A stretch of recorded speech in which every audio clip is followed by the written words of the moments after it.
Hi friends, మీరు చూస్తున్నారు thinking వే YouTube channel. ఇప్పుడు మన ఛానల్ సబ్స్క్రైబ్ చేసుకోండి, లైక్ చేయండి, షేర్ చేయండి. మరిన్ని వీడియోస్ అప్డేట్ కోసం బెల్ ఐకాన్ మీద టచ్ చేస్తే ఫస్ట్ నోటిఫికేషన్ మీకు వస్తుంది. కాబట్టి ఫస్ట్ వీడియోతో మీరు చూడడం ఫ్రెండ్స్. ఎనీవే, మొత్తం మీద టాపిక్లోకి వెళ్ళిపోతే మనకైతే మరీ ఒక కొత్త అప్డేట్ రావడం జరిగింది రైతు భరోసా గురించి. ఇదేంటంటే సిఎస్ శాంతకుమారి గారు అయితే ఆమె డైరెక్ట్ వెల్లడించడం జరిగింది. ఏంటంటే రైతు భరోసా, ఇందిరమ్మ ఇల్లు, ఆత్మీయ భరోసా, రేషన్ కార్డులు, ఇందిరమ్మ ఇల్లు పథకాల లబ్ధిదారులను ఎంపికై కలెక్టర్లతో సిఎస్ శాంతికుమారి సమావేశం అయితే అవ్వడం జరిగింది. ఇప్పటికే విడుదల చేసిన మార్గదర్శకాలు మేరకు అర్హులను గుర్తించి జాబితాలను ఈ నెల 21 నుంచి గ్రామ సభల్లో ప్రదర్శించాలని ఆదేశించారు.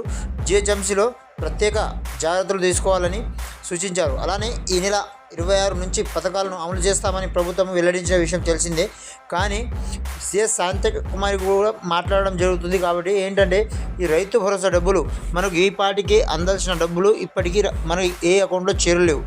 ఏంటంటే ఇక్కడ చూసుకోవచ్చు, కలెక్టర్ సమావేశంలో కావచ్చు, ఇక్కడ మన గ్రామాల్లో సమావేశం, గ్రామ పంచాయతీలో సమావేశం కావచ్చు, ఇక్కడ చూసుకున్నా కానీ పెద్ద హాట్ టాపిక్గా మారింది. ఏంటంటే సర్వే ఇంకా కంప్లీట్ కాలేదు. ఏంటంటే ఇప్పటికే కావాల్సిన సర్వేలు అయితే ఇక్కడ చూసుకోవచ్చు. ఒక ఊరికి వచ్చేసి మనకు అది మనము ఎక్కడ రైతులంతా అంటే ఎండాకాలంలో వచ్చేసి రైతు బీమా పనులు చేసి ఉండాలి. అలానే కండిషన్తో కూడుకున్న పని. అలానే ఈ ఇల్లు లేని వారికి అంటే ఇప్పుడు గ్రామాల్లో 90% పైగా అంటే 99% అయితే అందరికీ ఇండ్లు ఉన్నాయి. గుడిసెలు ఉన్న వాళ్ళకి అయితేనే ఇండ్లు ఇస్తామని చెప్తున్నారు. కానీ అవి వాళ్ళు ఇచ్చేది 5 లక్షలు మాత్రమే. 5 లక్షల్లో మనకు ఇలాంటి ఇల్లు కాదు అని చెప్పేసి చాలామంది కామెంట్ చేయడం జరుగుతుంది. చాలామంది వాళ్ళ అభిప్రాయాలు కూడా చెప్పడం జరుగుతుంది. కాబట్టి దాంట్లో కనీసం ఒక పిల్లర్లు వేసి ఇల్లు కడదామంటే పిల్లర్లు కూడా కాదు కదా, బేస్మెంట్ అయి పిల్లర్లు అయి మాత్రమే అవుతున్నాయి. కానీ గోడలు ఇవన్నీ కావని చెప్పేసి చాలామంది వాపోతున్నారు. కానీ ఇలానే రైతు భరోసా డబ్బులను ఇప్పటికే ప్రభుత్వం మీద చాలామంది అయితే నమ్మకం కోల్పోయారు.